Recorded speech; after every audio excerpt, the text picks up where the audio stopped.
Hello, everyone, and welcome to the Golden Astrologer Podcast. This is Deb McBride, and I am broadcasting from lovely Escazú, Costa Rica, where it has stopped raining, where we are officially in the summer here in Costa Rica. And this is a little early for this year, this time of the year, but it is November 21st in the year 2021. So it is 11/21/21.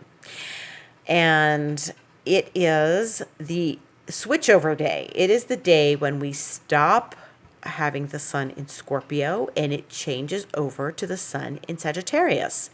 Now, what does that mean? This happens every year. This happens around this time every year.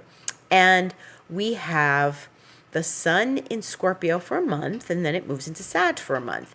And what's interesting about this is Scorpio is very different from Sag. And this is where I think, this is a section of the zodiac where I think things are extremely different from sign to sign. I think Scorpio, Sag, and Capricorn are very different from one another. And that's the progression, as you know, if you follow astrology, you know that we go from Scorpio, we go to Sag, we go to Capricorn, and then we go to Aquarius. And again, it's different. So what happens is that the sun moves from a fixed water sign, which is Scorpio, to a mutable fire sign, which is Sagittarius. And Scorpio is fixed, meaning it is the stable, stick with it, stay the course kind of sign. It's a fixed sign along with Taurus, Leo, and Aquarius. Now, fixed signs are not easily moved. They don't often budge. They are stubborn. That's the downside of them. The good side of them is that they are the people that get the job done. They stick with it. They make sure it happens. Okay. And Scorpio is a water sign, even though a scorpion is a desert creature. There are three animals associated with the sign of Scorpio: the scorpion, of course, the eagle, and the phoenix. And I feel like the phoenix is a really good explanation, even though it's a mythological creature, but a centaur is a mythological creature too, which is the Sagittarius symbol. And what is interesting about the phoenix is it becomes, it burns out into ashes and then rises from the ashes. And that's really the essence of Scorpio more than anything, because Scorpio is about transformation. It is about turning the page. It is about like completely dissolving into something, such as like burning up into ashes, even though Scorpio is not a fire sign, and then rising up out of the ashes anew in a transformation. Scorpio is ruled by Pluto and co-ruled by Mars, because Mars was the traditional ruler of Scorpio before they discovered Pluto. So Scorpio is very much about passion and intensity, and they get a bad reputation because they're perceived as secretive or are vengeful. And I think what happens with Scorpio, and I have a lot of Scorpios in my life, and I find them to be very lovely people. It's the Scorpio moon that's a little more complicated than the Scorpio sun. But we're talking about the sun, and the sun in Scorpio is really where we go into the intensity and the passion and the focus, very narrow focus of certain things in our lives, depending where we have Scorpio on our chart. And the hidden things. Scorpio is known for secrecy, quote unquote. It is the stuff that we have to go under the layers and into the bottom and of the underworld to connect with what's really going on. It's not necessarily an open book the way Sagittarius is, because Scorpio feels everything so passionately, so intensely, so clearly, feeling that they are very close to everything, and therefore they keep things close to the vest, and they don't let you necessarily know all their desires, all their thoughts, all of their instincts. They're all kind of kept under wraps because they feel them so much. Scorpio feels more than anything. They feel deep, deep, deep. And they are not shallow people. They are not shallow at all. Sagittarius, on the other hand, is more lighthearted. It is a mutable fire sign. Now, mutable means flexible. They're like Pisces, Virgo, Gemini, Sag. They are extremely, let's let it roll off my back. I can't control it. I'm not going to worry about it. I just got to like just move forward. Keep moving. It's Sag. It's fire. Sag loves moving. They're the type of person that they're going to be a little more impulsive than a Scorpio. They're going to be more, hey, do we want to go to Bali or do we want to go to India? Let's look at the flights. Let's go. How about next weekend? Let's like pick up and go. Pack your bags. That's a Sag. Scorpio's like, you know what? I need to stay home. I don't feel like getting on an airplane, doing all that stuff. But Sag is definitely more free-flowing, fiery, and the open book. And what's really interesting, it's ruled by Jupiter. And Jupiter is big and jolly like Santa Claus, okay? So Santa Claus is like the essence of Sagittarius. What happens this time of year? You go into holiday season, and now we're like approaching the Christmas holidays. And in the United States, there's Thanksgiving, which swings open the door to Christmas, even though somehow the door's already been swung open. And everybody starts spending money. This is Jupiter. People start spending money. They start bringing the gifts home and hiding them. They get new TVs, they get new clothes, they buy all sorts of stuff, and they are completely, we're all completely wrapped up in what we're going to do for the holidays. It's social, which is Jupiter. It's big, which is Jupiter. It's we're consuming lots of food. Oh, it's holiday season. Don't go on a diet because it's Jupiter. It's a bit of overindulgence in the money department and in the food department. And then what happens? By the time Christmas comes, we're already in Capricorn. So we're worn out. We're tired of Christmas parties. We're tired of Christmas music. We're tired of shopping, stores, people, stuff. And then the credit card bills come, and Capricorn is all about reality. Saturn rules reality, rules Capricorn. It is all about the Saturnine influence that comes in this time next month. So there'll be the solstice, and then we move into Capricorn, and that's the 21st of December.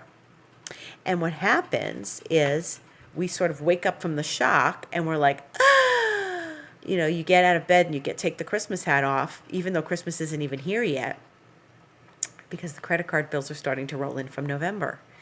And that's the reality of Saturn. And that's very different from Jupiter. So this is going back to what I said earlier. Scorpio is different from Sag, is different from Capricorn, is different from Aquarius. And so Aquarius doesn't start till next year, but we get a month of Capricorn where we're like, oh my God, what did I do? Unless you were very cautious.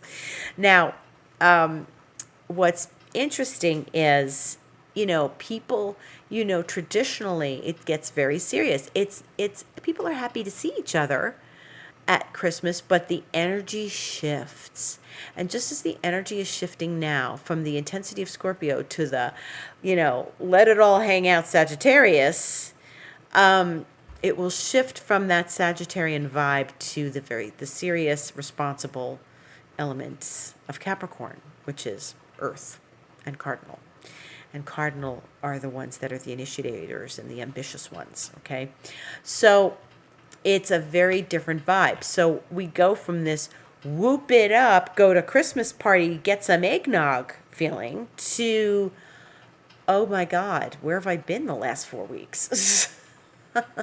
And so I always advise people, during this Jupiterian time of year, try to maintain your cool. Don't get caught up in the vibe. And especially right now, because people want to feel better. They want to feel better after last year and this year. And last year, everybody was like, 2021 is going to be better. And it hasn't been like really very different. I think it's been harder. And I've said that before on this podcast. I think it's more complicated than last year. And so what we're doing is we are moving out of the Scorpio into the Sag. And we had a taste of Sag already. We had the eclipse the other day. And it was in Scorpio and Taurus. And it was squaring Jupiter. So there was an element of Sagittarius in that eclipse, but we are not completely, it wasn't completely in Sagittarius. It was Jupiter. It was the planet more than the sign. And so when we get Jupiter involved in an eclipse, we might do big things, or we hear big stories, or it's a, it's a big deal. So I did, I was out with big ideas these last couple of days. I had to do some shopping, and I had to spend money. And I had to spend money. Like, there was no way that I couldn't. I had things that I had to get. I'm the one hosting Thanksgiving, as I do every year here, and Thanksgiving is not a holiday in Costa Rica.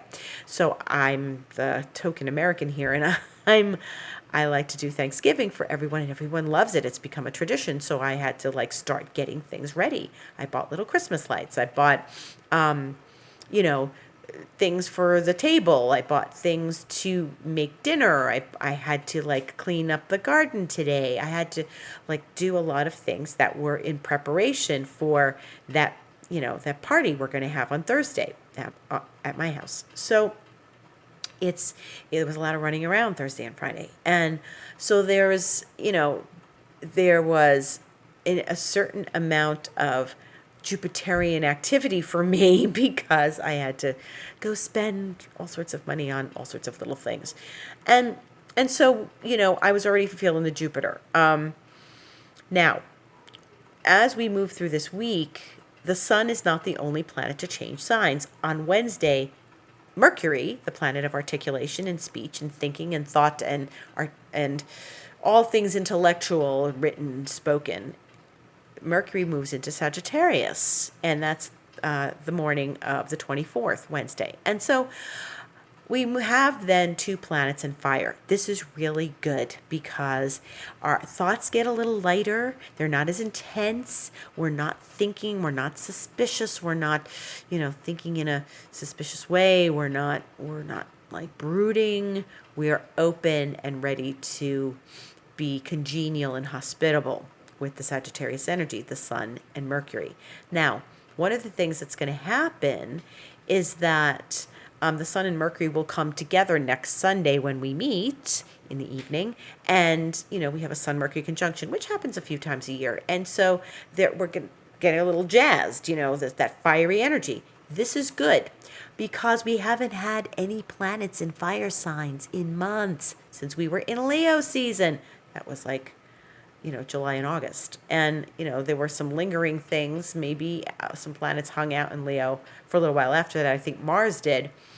But we need some fire in the sky. Fire is the sign. Fire is the element that gets us motivated, gets us working, moving, shaking, doing things, gets us up and feeling doing things like exercising.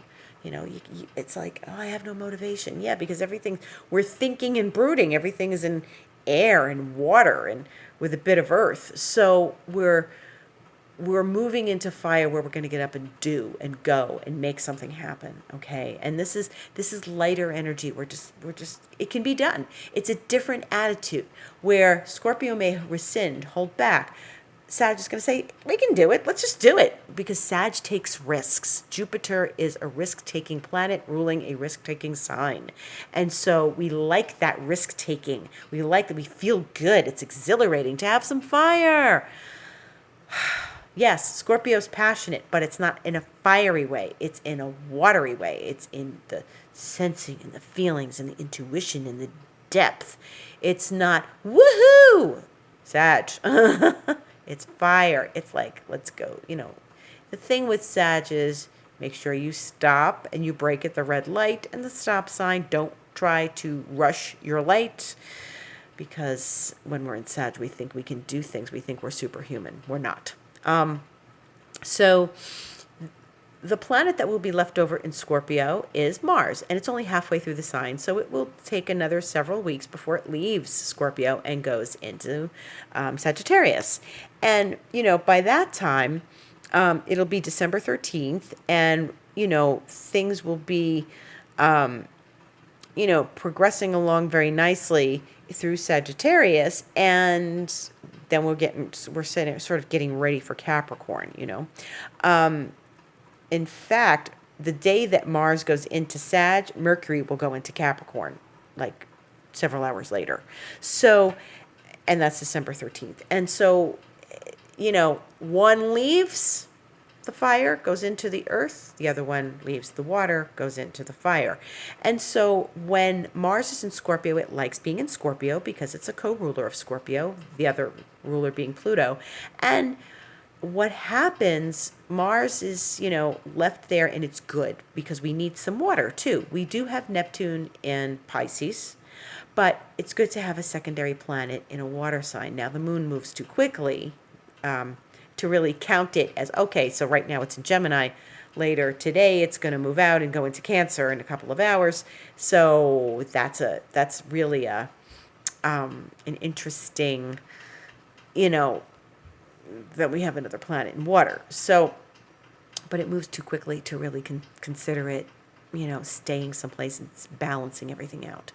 So really, we're getting some fire this week. We'll have our water. We have our air with Saturn and Jupiter in Aquarius. And we have Earth with Uranus in Taurus, Pluto and Venus in Capricorn.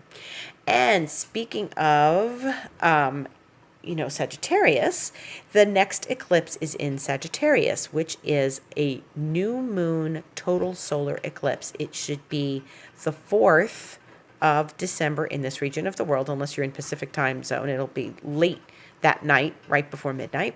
But for the most part, it's on Saturday the 4th.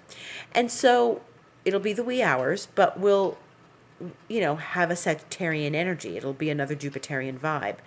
And it's still an eclipse, okay? So wherever Sagittarius falls in your chart, think about where that is, and that's where the eclipse is happening. Now, with eclipses, we are still in the eclipse period. We had it the other day, and we are having the second one in just slightly less than 2 weeks, which will be Saturday the 4th.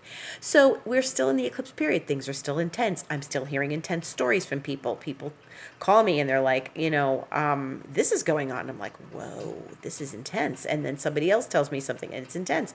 Eclipses bring things to the surface. Stuff that's hanging in the air is always important to recognize during eclipses.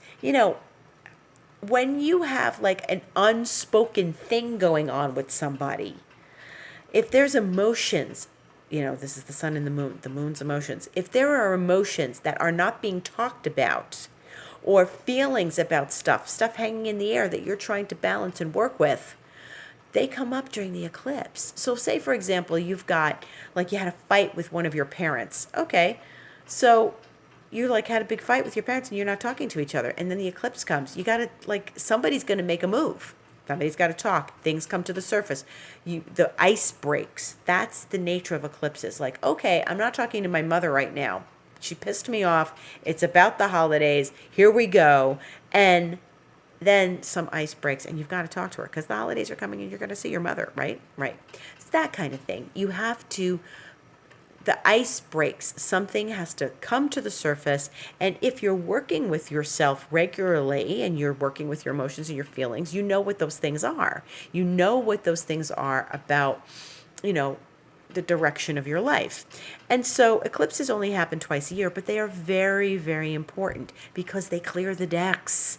After the eclipse period, we feel better, we feel clearer, we stuff comes up during the eclipse and we have to deal with it because it's been sitting in the corner. It's like the elephant in the room, And so it's very important to connect with what's happening during the eclipse. They're not my favorite, okay? I've said it. I'm not supposed to say that as an astrologer. I'm supposed to reassure you that they're okay. And ultimately, are we alive? Yes. The eclipse happens and we're still alive and we're breathing and we're working and we're doing our things. But sometimes, I've had times when, the eclipse is great. It gives me energy. It stimulates me. It motivates me. And then the second one comes and it's I need to go back to bed, please. It just, you can't rely on what's exactly going to happen during an eclipse. I could sit here and give you 1,000 reasons. It's sort of, and in that way you're going to say, Deb, that sounds like Uranus. You talk about Uranus that way. But, eclipses, I don't think anybody can really predict exactly what's going to happen during an eclipse. And, that's the element of life. That's the surprise. That's, the part of us that has to have trust and faith in life. And I can often, of course, in 2020 hindsight, say I know what that eclipse was about. And, like I said, we don't know what element of our lives is going to come to the surface. And in the country you live in, maybe there's some big things that happen in your country. They bring emotions to the surface. People get furious. They do things. They start wars. They start other things that are less than savory sometimes. Like people start revolutions sometimes on eclipses. Here in Costa Rica, we have had 6 mayors be arrested. That's what happened during this eclipse. That's an intense thing. That's very serious. The mayor of where I live, Escazú, has been arrested. The mayor of San Jose has been arrested, the capital of Costa Rica. Cartago, arrested. Where my friend lives in Dominical, that mayor's been arrested in that Osa. It's been an interesting week. These things happen during eclipses. So this was a big deal because it's corruption charges. They're taking money. Jupiter was squaring the eclipse. The eclipse was squaring Jupiter, actually. And so there's this square with Jupiter during the eclipse. It's about money. Venus is starting to get ready to retrograde, and we'll talk about that in a minute. This is a big deal. These things come up during eclipses. There was an investigation going on and they nabbed them, okay? And now they're all under arrest, and there's going to be a further investigation and see what else is going on. But this is what I mean by something under the surface can come out, and it depends on what you've been up to. If you've been involved in corruption scandals during an eclipse, that's going to happen. That often brings it out into the open. So yes, 6 mayors in Costa Rica have been arrested. And stay tuned. I'll know more in the next few weeks. And it's like we're laughing, but, we are laughing, but at the same time, we're kind of chuckling because these guys got caught with their hands in the cookie jar, So, and from what I understand, like I understand that, taxes are very high here. And, it's not fair when you find out that the people who are charging you those taxes are taking your money, literally taking your money and putting it in their pocket. So that's what's going on in Costa Rica. Anyway, so that's a really good example of what happens during an eclipse. So we're in the eclipse period. Now, you might say, Deb, but this came to light during the eclipse. Doesn't that mean it's going to fall apart? No. This is part of the eclipse. This is what the eclipse has brought out. Eclipses are like, a boil that's been lanced. All the stuff under the surface of the skin comes out. It gets cleaned. It gets cleared. So as eclipses clean house. So we'll see what happens when we get to the 4th of December. Now, I would have never predicted that. Okay, and this is what I mean about being able to predict what's going on during eclipse seasons. So enough about the eclipse. We move into the fact that Venus, now next week when we meet, which will be the 28th of November, Venus will be at 19 degrees of Capricorn. She's at 14 right now, which means she's only going to move about 5 degrees this week, which means she's slowing down. The retrograde is not until the 19th of December, which is really a month away, but it is indeed a slower Venus. What's going to happen is she'll be at 19 Sunday, and then she'll be 19 on Monday, and that's what we're going to start seeing. So by the end of November, she's going to really start getting pokey and slowing down. Now, you may already start to see indications of, those things happening in your life. Like, Venus is the planet that rules money, finances, and it also rules love and relationships and friendships and socializing. So one of those things is, gonna eventually affect your life. It might be about your money. It might be like you have money, you can't get to it. It might be that you have, a person come back into your life. I've mentioned these things before. These are things that will happen under Venus retrograde. So those are things to look out for. Now, Venus is going to get closer and closer to Pluto. It's 10 degrees away from Pluto right now. But once it gets to 19 next weekend, when we talk again, it's really only 5 degrees away. That to me is a conjunction. This is going to be weeks of Venus conjunct Pluto. If you are a Venus-Pluto person, and I think you know who you are because you probably had your chart read. Venus-Pluto people usually do because they have lots of questions about their relationships. Venus to Pluto, where is that in your chart? If you have a conjunction, the two of them in the same place at the same time, then you are someone who needs the intensity and passion of a deep relationship. It has to be meaningful and it has to be serious. It doesn't mean it's got to be in Capricorn. Venus and Pluto won't probably be in Capricorn. They'll be in another sign. But if you do have a Venus-Pluto contact, you are going to be one of those people who feels this more so than somebody whose Venus and Pluto don't talk to each other in their chart. If you're like me and your Venus and Pluto are doing other things with each other, like I have them in opposition, that could be a reverberation, and I may feel something that I didn't really expect because the Venus and the Pluto are dancing together. Not the way they're dancing in my chart, but they are still talking to each other in an intense conversation. So those of you who have those things, just be aware of that and visit your local astrologer. And so what's going on now? The moon is void in Gemini, and it will remain in Gemini for the next few hours when it will go into Cancer later this evening. It will stay in Cancer. It will stay in Cancer. It goes in 10:33 p.m. Eastern time this evening. It stays in Cancer Monday, Tuesday. It goes void 12:46 a.m. Eastern time on Wednesday. So that's really the wee hours of the night. It will go into Leo at 11 a.m. on Wednesday Eastern time. So the first hours of the morning on Wednesday, the 24th, it's void. So, it's business as usual. Don't really start anything new. If you're living in a land where there is a holiday, then you're probably not going to start anything new. Like you're getting out of work and you're going to start your Thanksgiving preparations. Thursday, it will be in Leo. Now that's a good moon for a holiday if you're celebrating Thanksgiving because Leo is a festive sign and it's fire and it'll be more fire in the skies and it's going to be a lot of fun and it should make a very nice relationship to both Mercury and the Sun when it's in Leo because it's going to make what we call a trine, which is a very lovely flowing aspect. So I think this should be an interesting Thanksgiving. There's some tension from the planets, the moon to the planets on Thanksgiving Day, but for the most part, it should go very smoothly.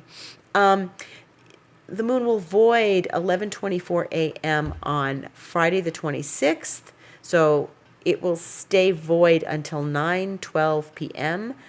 Okay, so that's a void basically all day. That's Black Friday. It's a void moon. So, business as usual. But you might not get accomplished what you think you're going to get accomplished on Friday the 26th. Saturday, it will be in Virgo. It will stay in Virgo. Sunday, it will go void at 7:02 p.m. This is all Eastern time. And the Sunday the 28th, Hanukkah begins at sundown. Happy Hanukkah for those celebrating. And I'll be back again on the 28th to talk to you more about what is coming up next week. And that's about it. We will be here again next Sunday. And I welcome you in the meantime to visit my Instagram, which is The Golden Astrologer. Visit my website, thegoldenastrologer.com, where you can book online. And if you did not attend my Reiki webinar last week and you would like to get a copy of the recording, you can still purchase it on my website. It's $20, and I will send you a link to the recording. It was a great turnout. We had a lovely time, and I'm getting people studying with me, and I'm very excited about that, spreading the news of this really lovely Reiki fifth dimension system that is very, very powerful. So I'm offering Reiki sessions now, and I am offering the Reiki video, and I'm offering 3 levels of Reiki classes. So right now it's been one-on-one. I haven't had a bunch of people want to schedule all at the same time, so I'm not doing like a group class just yet. But if anybody's interested in a group class, you can contact me, info@thegoldenastrologer.com. And you can also take a look at my book online. It gives all the options for either studying with me or having a session. So I thank you for listening. And if you're celebrating Thanksgiving, have a lovely Thanksgiving. And I wish you a beautiful week, and gratitude, and love to each and every one of you out there. And we will see you all in a week. Thanks for listening.